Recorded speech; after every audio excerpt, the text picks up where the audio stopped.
He's been a former member of parliament in the Sixth Parliament in the Mampong constituency in the Shanti region. Engineer Francis Nimoh is my guest. Good morning, sir. Yeah, good morning, Johnny. Good to see you in flesh and blood. Well, thanks. It's been the grace that is keeping us alive. Right. So once you wake up and you have a healthy life, you must be grateful to your Creator. Right. Thanks for the invite to appear. Thank you very much for the obliging New Day us. program. Thank you. Right. How is your beloved Mampong constituency doing? Well, it's alive and kicking. You know, I've been out of Parliament for the past almost 6 years now.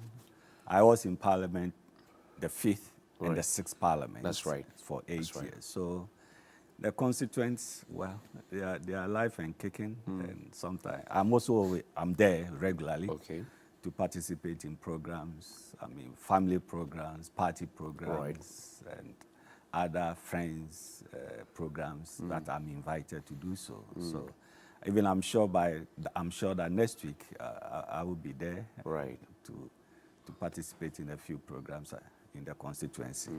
Yeah. What would be your assessment of your government, the Nana Addo Dankwa Akufo-Addo led government?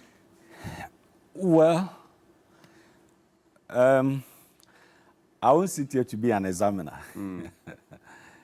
because I cannot mark and provide a score. So that is why I say I wouldn't like to be the examiner. Right.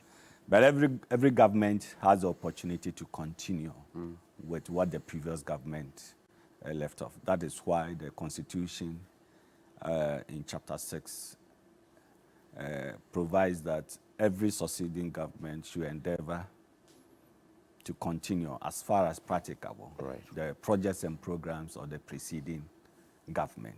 So the Akufo-Addo led administration for almost 6 years now is also doing its bit. But I can tell you that sincerely, as a country, we are facing difficult times now. Economically. The economy now is characterized by huge debt burden on us. I mean, rising inflation. I mean, we all know prices of goods items and services on the market are every day rising. So inflation is on the rise.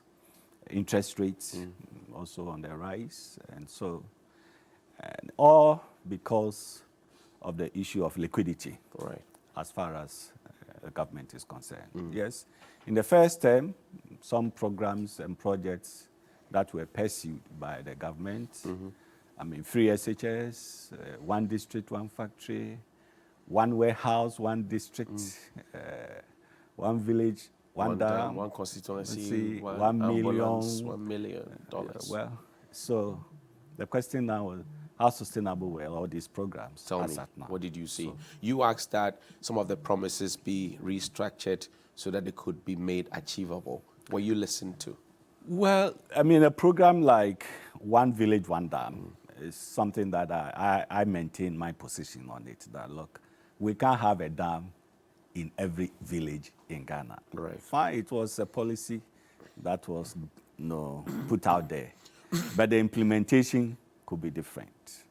We could have a well-designed, tailored dam functioning that can provide the services to many, many, many villages without necessarily having to say that you are going to construct a dam for every village. I mean, some villages are just about 100 meters apart or 200 meters apart or a kilometer apart. How do you build a dam for one village which is about 500 meters apart from another one? Are you suggesting it was not thought through properly before it was announced? No, Johnny, I would say that, I mean, giving a name to a policy could also be different from really the implementation. So in terms of the outlook of the name, let's say One Village, One Dam. But we know, I mean, in implementation, you can't, and stagnant water, Dagwa is not a dam. From my professional point of view, a dam must be a dam. If it's a concrete dam, must be a well-designed concrete dam. If it is an earth dam, it must be well-designed earth dam. and it should serve the purpose. It provides irrigation, it provides good drinking water for the people. I mean, access to water, potable water for the people. So we can do that. So if we, let's take, for example, Tono Irrigation Dam in Upper East. Right. If Tono Irrigation Dam is well rehabilitated, expanded, you know, it can serve so many villages in Upper East. It is a question of having a strong distribution network for it. Your pumps are functioning. You can pump to so many kilometers away that will serve many people. So the name of it can just be that, okay, we want to say that for policy purposes, it is one village, one dam. We can change the name and say maybe one dam, one region. Okay. You know. Okay. One dam, one that's when you're trying to restructure the promise as it was. Sure. But if you measure the promises that were made ahead of the 2016 election, some of them rehashed in 2020, and the performance, the delivery or the deliverables, what would you say? Well, I mean, free SHS is on course, but the two issues are the quality and the sustainability. Right. These are the two things associated with the free SHS. So, I mean, how do you also assess the quality? Is it just by academic performance of the students themselves? I think it should go beyond just the academic performance of the students. How the students are, get, the kind of knowledge that they should acquire. Not only the academics, but socially, their interactions here and there, And so we need to assess the quality since the implementation of the free SHS. And I don't know if the Ministry of Education has the criteria for the assessment of the quality. Right. Then the issue of sustainability. The sustainability is just funding. Are we providing the nutritious, good meal for the students? Because parents and guardians are not paying for accommodation or for boarding and lodging of their wards. So government has taken over that. So, I mean, government says it is sustainable. So far, we see that the students will come on vacation, some will be in school. That is how it has been going on. The double track. Well, in the course of it, then the double track also came in. And so far, it is still in place. That's right. It is being implemented. But we should get to a point that we should overcome that and say that maybe we are returning to the normal academic program. A 3-year scheme. Yes, that we have. So that we have enough money for it, we have enough accommodation, we have enough facilities, classrooms, laboratories, scientific equipment for students who are pursuing physical sciences and all that. So, I mean, if these things are all there, then, and we are keeping ourselves up with times, then we know that we have the sustainability. Did the Akufo-Addo-led government promise too much? Because it appears that SkyTrain is yet to be achieved. The railway from the western region to Paga is yet to be achieved. You can go on and on and on and on. Did the government promise too much? Well, to some extent, yes. I mean, I would say maybe some promises were far and over. I mean, to build a SkyTrain when even on the land railway lines, we have not even put up so many kilometers of it. Even Tema to Buankra, and where we're thinking of the inland port at Buankra, the Tema all the way to Buankra rail line is not functioning. We need to build a new one. And then we can have the Buankra inland port to be effective and efficient to run. And so, I mean, on the campaign, you may be tempted to say a lot of things that you think you can do. But whilst you are in government, you now have to see what is the envelope, the purse. How much inflow do you have? Then you can review and be realistic and tell the people, we decided, or we gave you that we will do this. It's not possible, we can't do it. And you must give a justification. And I think that is where the people will also say that, look, yes, you said these things, you can't do it. You have shown us the justification why you can't do it. And they will still have the confidence. But has that been done? Well, I mean, somehow, I know in some of the recent statements from the president, he is beginning to admit that some of the things are not easy. I mean, in terms of the hardship in the economy, he himself recently has admitted that, yes. And people should be happy that once you admit, it doesn't mean you are a leader and you admit that something is not going wrong, doesn't mean you don't know what you are doing. Okay. No. Admission of something wrong or inappropriate is part of leadership. But admission is one thing. Yes. What is the residual? So once you admit, then you must take the steps, the practical, realistic Do you see steps. that happening? Well, right now, in terms of the economy, we have nowhere to go but to go back to IMF. But you have called for a decision on Mr. Ofori-Atta. You have not Yes. been listened to. Yes. The president has reposed confidence in him again. Yes. To even lead the conversations at IMF. Well, in my personal view, I felt that, I mean, a reshuffle of Honorable Ken Ofori-Atta from the Finance Ministry would have been appropriate because, I mean, he has been at the helm of affairs, looking at our inflows and our expenditures. So if now, at the moment, we are going back to IMF, I mean, could we have a new team? Somebody The president fresh? disagrees with you. Fine, because the buck stops with the president. But and legally, we all feel the effect of his decisions. absolutely. But legally, I mean, the prerogative it lies with the president. Right. Whether he wants to appoint or he wants to unappoint and get a new person. These are all suggestions that we make. And not only me, even amongst people, the ordinary people, they do make some of these suggestions. Right. Sometimes you reshuffle as a tool that you apply to re-energize and revitalize the government. So people now say that, look, we called for this. Whether it was right or not, in the opinion of the president, he has responded to our call. If you were president today, Engineer Nimoh, would you kick Mr. Ofori-Atta out completely, or would you move him to another ministry? Who would you replace him with?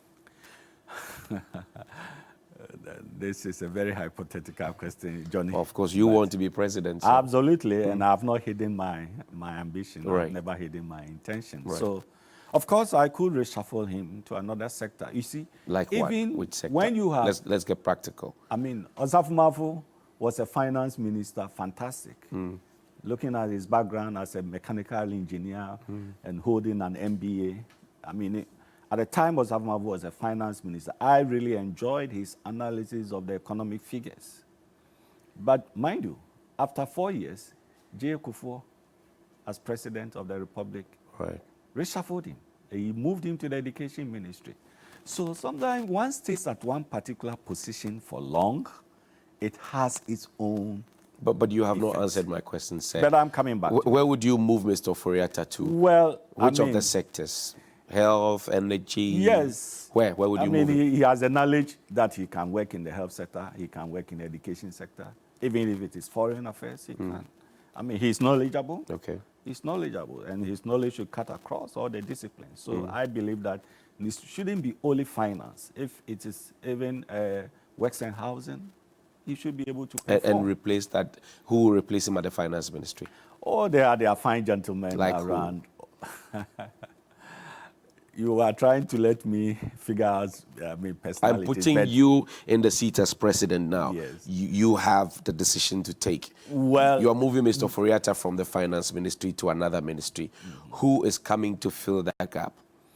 well, there are so many brains Like who? in MPP. Like I mean, Esibe Ebua is one of Right. such brains. Dr. Mark Esibe-Ebua. Yes, Dr. Mark Esibe Ebua. He's no more a member of parliament. Right. But Former Ken chair of Ofori-Atta the- too is not a member of parliament. Right. So it means that the president can appoint somebody outside parliament to hold the finance ministry. So I know Esibe Ebua as one of the fine gentlemen when it comes to the economy. Right. And his background as an economist. So that is one As classic one of the example people you that could put there. I can Right. give you. I see. Let's talk about the economy today. We've gone to the IMF. We're looking at the program. People fear there could be retrenchment, there could be cut in allowances or even like losing them all completely, and there could be even a cut in salaries, non-employment and all of that. If that comes to add on to the already pressing issues that we have, then we will be on the brink of a very, very dangerous situation, don't you think? Well, but Johnny, we can't eat our cake and also have it. Here we are. Liquidity is a problem for us. Our debt sustainability is an issue. Right. So now we are being called upon even to restructure our debt. That's right. That has its own consequences. You have to go back to your creditors and say that, look, I cannot pay you this amount per year or per month for this period. So I'm going to extend it for some number of years. And the creditor says, I may also lose value for money. In that case, I will also add additional money to it. Right. So that additional period I can pay. So once we have come to this point, it is a bold decision that must be taken. And all the facts must be available to Ghanaians so that the confidence of Ghanaians in the government can be restored. If the need for retrenchment is there, we have to show why it must be so. Right. If we have to cut on allowances, we must show why it must be so. Because we can't have it, and we don't have it. So if you don't have it, what do you do? It's the expenditure side. Right. That you must work on the expenditure side. And the expenditure side, you have the compensation for government workers and pensioners. You also have administrative expenses that you have to look at, and services that you have to look at. So for me, as we say, figures don't lie. Figures don't lie. And in this IMF program, they are going to look at the details of every program, the basis of the budget, everything that is generated. It will be subject to analysis so that even in the event that there is variation, you're not going to achieve maybe 10% or 15% variation from whatever program that you have. So, I mean, it is a big issue for the country. But have you seen the IMF program? No. The program we're presenting to the IMF as a senior member of the MPP? No. I have not cited anything yet. I mean, I've not cited, but I believe that the negotiation, the discussion, or the conversation is still ongoing. And I think that at the appropriate time when they have almost come to a conclusion, that will come up. Because Parliament will have to ratify it. That's right. And so long as Parliament will ratify it, it will be a public document. And we all know how much we are going to take from IMF, how we are going to apply it, for how many years. Is it going to be 3 years, or 5 years, or 4 years, or 5 years? Every year, how much are we going to spend? But mind you, Johnny, you know what? And I mean, viewers must be told that the IMF bailout program or money is not for free. You will pay back. Sure.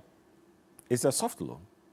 We're going to pay back. So the IMF also must be assured and convinced that Ghana has the capacity to pay back, to repay the IMF loan. Your tone is quite different. It's nationalistic as opposed to the tone of party communicators who keep a certain posture of, we're doing very well in spite of all the differences. I mean, recently, Mr. Gabi Otri-Darko is not a party communicator, but he's a very strong voice in the MPP, says that the government needs to be commended in spite of all the difficulties for what it's doing. Do you think that that causes some level of disaffection for the government, for the citizenry? You know, Johnny, for me, my position always is that if something is not going wrong, let us state it. It doesn't mean there is a dislike for a personality or there is some animosity. No. It is about us as a country. Right. If I go to the market today and a tin of milk, which used to be 3 cedis, it's now 7 cedis. Right. I buy it at 7 cedis. Mr. Gabi Otri-Darko will buy it at 7 cedis. That's right. And Johnny, you also buy it at 7 cedis. Exactly. So what is it? Is it 7 cedis or not? It is. You cannot debate it. It is. So for me, I also urge party communicators, and every time I also send that advice to party communicators. Yes, we want to be in power as a party MPP and provide good governance to the people. That should result in development. Wherever there is also a mistake, we must also be courageous to admit the mistake on our part and tell the people, yes, we have gone wrong in this direction, but we can change course. So far, the government has not done that. We've blamed COVID, we've blamed Russia, we've blamed Ukraine, we've blamed the NDC, we've blamed the citizens, we blame CSOs. The government has not admitted a portion of the blame, only to say we admit there's a problem, but they have not taken their percentage of the problem. Well, but the president himself, I think, recently has made some admission of the economic hardship. Well, admitting is one thing. Yes. So accepting responsibility. Of course, once he admits, it's implied, in my opinion. Once he admits, it's implied that he accepts that there is responsibility on his part. So but what as percentage of that problem are you admitting as a government that you contributed in causing? Well, it will be difficult to assess it, in percentage terms, of course. It will be difficult. So if you really want to do the analysis, we should look at the situation as at the end of December 2019. Right. Before COVID Before came. COVID. How was our situation? How was our debt portfolio as a country? Then we can look at it, And I believe that even as at that time, we were still struggling. The economy was still struggling. Then even in COVID, we had support from IMF, we had support from World Bank. So when we talk about these things, we would have to look at some of these things and say that, so how did we apply the support from the IMF, the $1 billion or what, and the World Bank support? How did we apply all those support? You worked very hard in the 2020 campaign. I watched it with a lot of admiration. But like Engineer Kwabena Japan, you have also been ignored. No appointment for you yet. Are you disappointed? Oh, of course. I'll be disappointed because, as a human being, if something affects you, you must express it. So, Johnny, yes, I've been disappointed because I was looking forward maybe to have an opportunity to put my knowledge, my training, my experience, my expertise for the benefit of my country in public service. But I've not had the opportunity. So that is where the disappointment comes in. But nonetheless, I still have to play my role from the private sector. Whatever I can do to support the government, because good governance is provided by the government and the private sector. And once there's good governance, together it affects the quality of life of all of us. And so, it's the president who has a right. And if you say that, if he says, no, I don't have any position for you, you can't do anything. Which of the positions are you eyeing? Oh, well, I have an ambition. He gave you the roads fund, opportunity. You told him there's a legal lacuna, and you cannot take it because that's the chief director's job.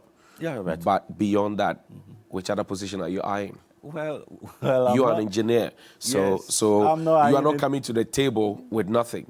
I'm not eyeing any position. I would say I'm a utility person. Ministerial, head of a state institution. If in the opinion of the president, he thinks that Francis Nimoh can serve in my administration in a position, why not? Where do you think you can best function for us? It is not for me to state that. It is the right of the president to say. But you know your CV. Yes, I know my CV. And you know where you professionally, I'm a civil engineer. That's right. Okay. I also hold a master's degree in public administration. Right. So I have this background for social science and physical science. So I'm flexible, and that should how it ought to be, not to be so. You must your desire should not be cast in a specific concrete, hard concrete, that this is how I want it. No. Like Works and Housing Minister. Well, you can work in Works and Housing. If it is even foreign affairs, it should be flexible to work because you want to market your country. See. If it is in interior, yes. Wherever you are placed, look, you are going to serve in a leadership role. You have to learn. And so back to a certain point that if you even stay at a particular position for over 6 years, and I know some who have stayed in positions when J. Kufuor was in government in the same position, and they are still in the same position. You yourself, it should tell you what other things are you learning? Like Mr. Obiama, for example, as senior deputy minister, I like to call him that. He's been deputy minister for local governance since J. Kufuor. He's still deputy minister. I mean, he could be reshuffled to another position, maybe to roads or to interior or to agric. You yourself as a person, you also will learn from what is going on in other sectors, you know. So not only Obiama, there are others who served in certain positions in J. Kufuor's administration, and they are still in this position. The president said his ministers are performing. That's why he's not reshuffling. I think they're outstanding. Well, that is the legal right of the president to say so. But the people think otherwise. Well, the people may disagree with him, but he has the mandate to govern. But he's serving the people. Well, you serve the people. It is in the interest of the people that you want the happiness of the people to be generated. So if the people also provide a counter view, sometimes you listen to them as part of satisfying them. Yes. You think the president is a listening president? Well, every president must be a listening president. And you listen and you weigh all the options and see that what will be in the best interest for my country. At the end of the day, the basic function of you as a president is to create happiness for the citizens. And that happiness was not demonstrated at the recent Global Citizens event. The president was booed and the people said, away, away, away. Well, I was not at that program. I've seen some of it on social media, and I think it was an unfortunate incident that occurred. Very unfortunate. I know that since 93, all the presidents we have had, they have received public bashing. Jerry received public bashing. J. Kufuor received his portion of it. If you recall, one Dr. Asem Foforo asked him, if you think you haven't done this, come out and say, you know, at a public function. J.E.M. Mills also received his. John Mahama, the immediate past president, also received it. So it is not unusual for Nana Akufo-Addo to receive his portion of it, but maybe the dimension of it as it is now in relation to what happened at the Black Star Square. That is why I say it was an unfortunate incident that occurred. But there must be some lessons that should be learned. Well, tell me, what should we learn? And so for me, the presidency must now look at what caused it. Are we doing something that the people are not happy about? And I think that reflection, the president will look at it, his chief of staff, his other senior members, the Council of State, they must all be concerned. They must all be concerned. But the party's communication wing thinks that it is the NDC that's behind it. Oh, I disagree. They wrote a statement to suggest that. You see, Johnny, I beg to say, and on this platform, let me say, it is not everything that we must be quick to apportion blame. We must not be quick to apportion blame on somebody. This is a worldwide event, a global event. That took place on the soil of Ghana. And such an incident had happened. Let us say that it was unfortunate. That's right. It should never happen. Professor Jampo says it should never have happened. Yes. And I say so. I agree with him. I even didn't know, but this is my position. But I beg to differ with the communication members of my party to come out to say that, look, the blame is on the square. So was there no intelligence at all? Where was the national security coordinator, national security minister? They knew the president was to go there. They couldn't figure out, no intelligence that something of this nature could happen. That is why I'm saying that we shouldn't apportion any blame. It has happened already. What are the lessons that should be learned out of it? So that the president does not encounter such an incident anywhere in Ghana from now to the end of his tenure. Or any succeeding president should not experience that. Do you feel that your political vision is being undermined? And I'm asking this because of their last primaries at the local level, the issues about the forms. And, you know, some say there's a cartel that's preventing you at all costs from shining. Well, Johnny, but I mean, there's a saying that, let me put it in the local dialect. Ade Nimoh cry ni nyame no. Na obi anyina ho. I mean, everybody came onto this planet called Earth. I mean, through your parents. So as I was coming, nobody was standing by to watch how my mother delivered me or not. Maybe apart from the nurses and the medical doctors were there. So my destiny does not lie in the hands of any individual.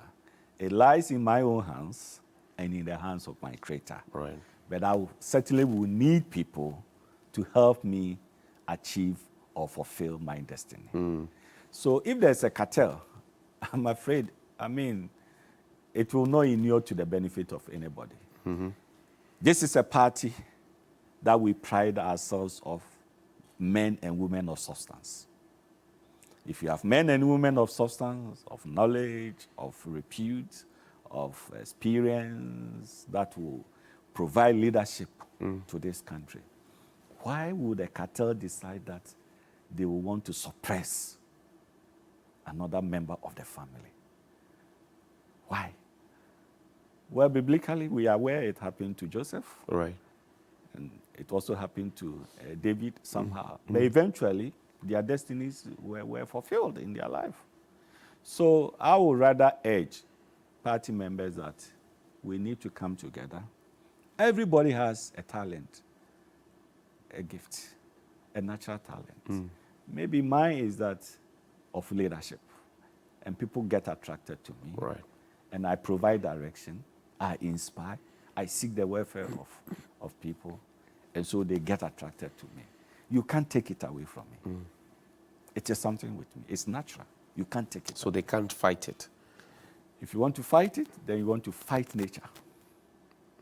You may attempt to say that it will not come to pass, but it will. It will. It will. So for me, we need to live together as a family of the new patriotic party. Let us encourage one another, irrespective of the person's background. Assuming the person's father is a palm wine tapper and has a natural talent that inures to the benefit of the party as a whole, that we can make progress and growth. Why would you want to truncate it? Because of the person's background? It should never happen. What do you say to members of parliament within your region, the stronghold of the NPP? I mean, when we vote in this country, the results in the election for the NPP in the Ashanti region is big, the decider. Now, the constituents are beginning to hoot at members of parliament. In fact, Mr. Sechi Mensah for Swami was pelted with water, and there are many instances. How does that pan out for you, looking at 2024 breaking the 8? Well, Johnny, I have outlined that breaking the 8 is possible, but it's a conditional possibility. What is the condition? There are 3 conditions. The first condition that must be satisfied or we work on is the internal unity or cohesion. For all the members of the party, let us recognize and respect one another, and let's encourage ourselves that we have a battle ahead externally with our major competitor, the National Democratic Congress. So we need that internal strength. Is there a split, Ashantis and Achims? Well, I mean, there's no split. Of course, there could be disagreements, and these are natural, even twins. Yeah, Osafo is on record to have said that when we're looking for independence, Ashantis were not there. It was the Easterners who were there. He still advises the president as a senior advisor. Well, some of these things, I would say that maybe it's just overboard. It could be ignored, and then we still look at ourselves as one people. So there's no split? Ashantis and Achims. Why do we? I mean, one is an Ashanti, one is an Achim. We are all Akans. The language is the same. It's the same. So why should there be a fight? Why should there can be disagreements? But there's no split. For me, no. Okay. What's the second condition? The second condition is the government performance, which definitely for every government, its performance impacts on the party's performance in elections. The rating agency says your performance has dipped. Yes. Fitch, Moody's, Yes. Bloomberg, Yes. everybody else. But the government says we disagree. Recently, Fitch downgraded us from CCC to CC. Yeah. Well, I mean, they are professional bodies, and they have seen it. They've looked at the figures, and that is what. And this is not the first time that Fitch, Moody, and they are providing such ratings. Right. So, government performance impacts on the party's performance in the election. Right. But here we are. We still have the next 1.5 years to 2 years for the next general elections. So, with the current difficulties, we urge government that we can turn things around. Through the IMF program, we can turn things around, improve on the living conditions and the cost of living for people so that we restore the happiness within the citizens. With the same team? Well, it is possible now. I mean, once the president has given the indication that no reshuffle, so now he has to apply the serious whip. If he says no reshuffle, he has to apply the serious whip on them. That for the next 1 year to 1.5 years, with the implementation of the IMF program, we must turn things around. Right. And that should inure to the benefit of the party in the 2024. So unity, performance of the party. What's and the third condition? one is who will be the face? Nimoh, Alan Chermantin, Alan Baomia, Engineer Kwabena Japong. Well, I'm advocating for a new face outside this government, for any personality within this government. So that leaves you and what, Engineer Kwabena Japong? Well, for sure. The two of us are not members of this government. And I have a justification What for is that, your justification? Because since 1993, after 8 years of the party in government, and you pick in a person who is a member of the government as your candidate, you don't make it. You But don't make it. Baomia and Alan are more popular than both of you. How do you assess popularity? Well, I mean, look at it. I mean, the electorates, everybody's talking. It's either Alan or Baomia. No, Johnny, it's a mistake. Okay. It's a mistake. You know what is popular? No. It's the MPP platform. Is it popular? MPP platform with the elephant and the colors red, white, blue, that is popular. If any personality feels he's so popular, this is my advice to the person. That person should run independent, not on the ticket of the party. What are your chances? Bright. You know what? We're going to have delegates.